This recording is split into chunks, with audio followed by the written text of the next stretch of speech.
मां काली प्रसन्न होकर के राजा को बेटा दे देती है, पर राजा बलि चढ़ाना भूल जाता है। आजकल हम भी बड़े बड़े वादे कर देते हैं, ये कर देंगे वो कर देंगे, भगवान जागरण करा देंगे, कीर्तन करा देंगे, और जब कार्य पूरा हो जाता है तो सब कुछ हम भूल जाते हैं। इसीलिए कभी जीवन में भगवान से ऐसा मत कहना कि हम ये कर देंगे, अगर कहो तो वो जरूर करना, और ना कर सको तो इतना कहो ना कि परमात्मा आप तो सब कुछ कर सकते हो, मैं किसी काबिल तुमने कर दिया तो मैं कुछ तेरे लिए कर सकता हूं, नहीं तो मैं कुछ करने के लायक नहीं। आप तो सब कुछ कर सकते हो। कभी ये मत कहना कि हम ये कर देंगे, हम वो कर देंगे, हम ये कर देंगे। तूने किसी काबिल किया तो मैं कुछ तेरे लिए कर सकता हूं, नहीं हम तो कुछ करने के लायक नहीं है साहब। राजा बलि चढ़ाना मां काली की भूल गया, और मां काली स्वप्न में आई और कहा है कि मूर्ख, जो बेटा तुझे दिया है ना वो बेटा मैं वापस भी छिना लूंगी अगर तूने मेरी बलि नहीं चढ़ाई तो। राजा एकदम खड़ा हुआ और अपने मंत्रियों से कहा कि जाओ कोई हष्ट-पुष्ट व्यक्ति ढूंढ करके लाओ जिससे हम मां काली की बलि चढ़ा सके। आज राजा के सेवक गए और जल भरत जी को पकड़ लिया, क्योंकि जल भरत जी से सीधा कौन मिलेगा। जल भरत जी से पूछा किसी के काम आ सकते हो, तो जल भरत जी ने तो कह दिया भैया काम बताओ। आज दूध पकड़ के ले गए, चलो, और जाकर के सुंदर सुंदर भोजन कराए, सुंदर सुंदर वस्त्र पहनाए। जल भरत जी कहने लगे लगता है तुम मेरा पिछले जन्म में कुछ लेके आ गए, इसीलिए इस जन्म में हमें खिला रहे हो।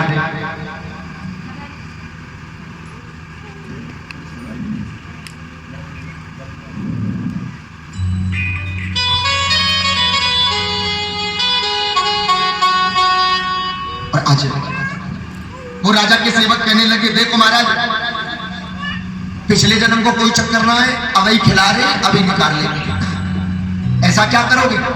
क्योंकि तुम्हारी बलि चढ़ाई जाएगी। और आज तो भैया खिला पिला के, और कहते बलि चढ़ाने से पहले खिलाना पिलाना पड़ता है। जड़ भरत जी घबरा गए। मां काली के मंदिर में जब बांध दिया गया, जड़ भरत जी कहने लगे ले दे के मनुष्य को छोड़ो मिलो जय बिरत गवानो नाचा में भैया हमारे प्राण बकस दो। राजा तलवार लेके आ गो। जड़ भरत जी आज कहने लगे आज तो गई, आज बलि चढ़ जाएगी। राजा तलवार लेके खड़ा है और राजा ने पूछ लिया जड़ भरत जी से कि तेरी कोई अंतिम इच्छा है क्या? कहते मरने वाले की अंतिम इच्छा पूरी की जाती है कि नहीं भी की जाती है? हाँ करी जाता है जी। हर इच्छा पूरी ना करी जाए, जो करने लायक हो वही पूरी की जाती है। ऐसे ही एक जज ने एक कैदी को फांसी की सजा बोल दी। अब जब वो कैदी फांसी के पास आया और फंदा उस कैदी के गले में डला, तो जज ने पूछ लिया तेरी कोई अंतिम इच्छा है क्या? वो कैदी कहने लगा अंतिम इच्छा यही है, ये मेरी जगह फंदा तुम्हारे गले में आ जाए तो आनंद आ जाए। तो जो करने के लायक होगी इच्छा पूरी वही तो की जाएगी, हर कोई इच्छा पूरी नहीं की जाती। जड़ भरत जी ने कहा भाई तो बचाने आएंगे नहीं, क्योंकि उनने तो घर से निकाल दी हो। अब तो केवल हमारी एक इच्छा है, हम मां काली के मंदिर में मां काली को ध्यान करना चाहे। अब तो हमारी केवल एक मैया ही पे आस है, बोल काली मैया की। जड़ भरत जी आज मां से आराधना करने लगे कि मां तलवार लेके राजा जड़ भरत जी की बलि चढ़ाने को तैयार हुआ, और जैसे तलवार घुमाई इतनी में मां काली स्वयं प्रकट हो गई और राजा का मुंड काट के अग्नि में सुहा कर दिया। वो काली मैया की है। सबसे ज्यादा गुस्से वाली कौन सी देवी है? काली माँ। तो काली मैया के नाम को जयकारो तो जोर से लगाई दो कम से कम। सबसे ज्यादा गुस्से वाली है, बोल काली मैया की जय। डर के मारे अच्छे लगा दिया। आज मां काली प्रसन्न हुई है और जड़ भरत जी से कहने लगी बेटा तुझे अपने प्राणों की परवाह नहीं थी, मांग आज मैं मुझसे बहुत प्रसन्न हूं, क्या चाहिए? तो जड़ भरत जी ने कहा मां जिस राजा का मुंड काट के तुमने जो अग्नि में सुहा दिया है, इसी राजा का मुंड हमें जीवित करके वापस दे दो। मां काली कहने लगी जो तो को बोबे कांटे बापू तू बोबे फूले ऐसा क्यों? तब जब भरत जी ने कहा मैया इसकी करनी इसके साथ और हमारी करनी हमारे साथ। जीवन में जो करता है ना अपने लिए करता है, चाहे अच्छा करे या फिर बुरा करे। बोल काली मैया की जय। राजा का मन जीवित किया, राजा भरत जी के चरणों में गिरा। आज भरत जी आगे गए और एक राहुल महाराज मिला। जो राहुल के पंडित जी बताओ ना कोई उपाय, हमारे पति तो हमें खूब धमकावे। पंडित जी ने पूछा तो भाग्यवान भोजन तो दिया? कहने लगे हाँ भोजन तो दिया। तो पंडित जी ने कहा जाओ। अब दूसरे दिन पति ने फिर धमकायो, वो फिर गई पंडित जी के पास। कहने लगी पंडित जी कल तो मैं कहा धमकायो, आज तो पति ने रिकॉर्ड तोड़ दिया। पंडित जी ने फिर पूछा जो कह भोजन तो दिया? कहने लगी हाँ भोजन तो दिया। तो जा। तीसरे दिन पति ने भैया मार मार के खाल उधेड़ दी। पत्नी दौड़ी दौड़ी फिर गई, कहने लगी पंडित जी आज तो गजब कर दिया, हमारे पति ने मार मार के खाल उधेड़ रही। पंडित जी ने फिर यही पूछा जो कल देवी भोजन तो दिया?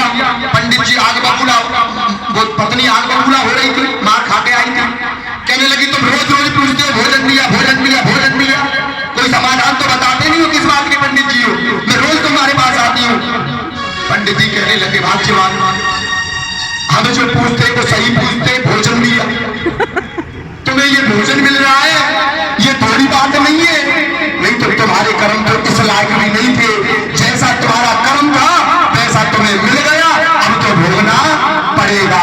ये कोई OLX में चेंज ना हो जाएंगे। काऊ को कर्म के हिसाब से पति मिले, काऊ को कर्म के हिसाब से बेटा मिले, काऊ को कर्म के हिसाब से पड़ोसी मिले, तो ये कर्म का हिसाब है, भोगना पड़ता है, किसी भी रूप में मिल सकता है। अगर अच्छे पति मिल गए हो तो भगवान का धन्यवाद कर देना, नहीं तो जमाना बड़ा बेकार है।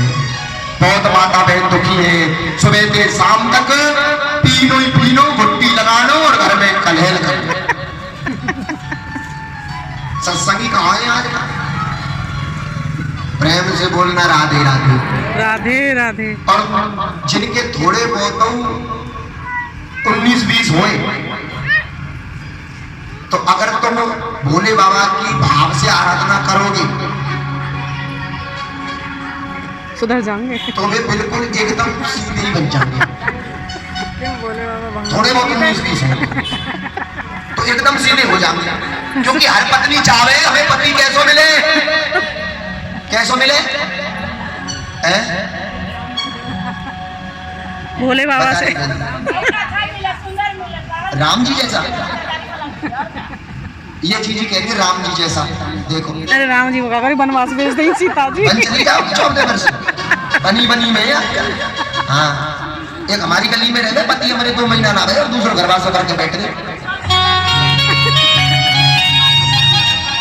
पति कैसा होना चाहिए? सरकारी सर्विस क्यों खेती बाड़ी ना चलेगा? जोक जुलट बजा रोज पैसा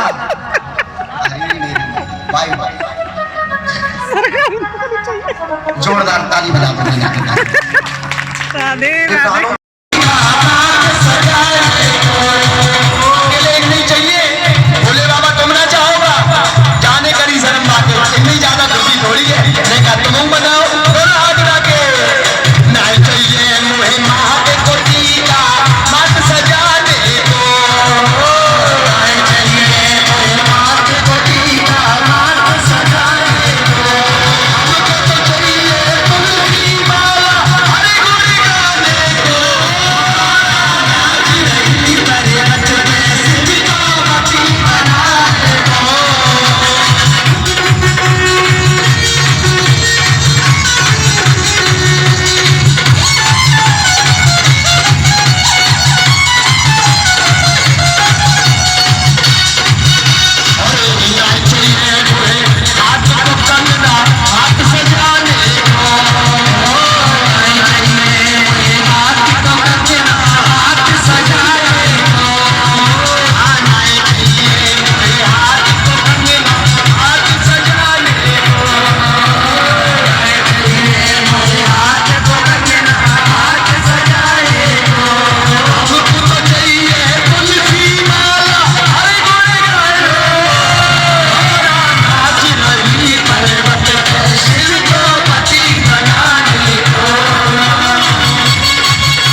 बोल गौरा मैया की जय।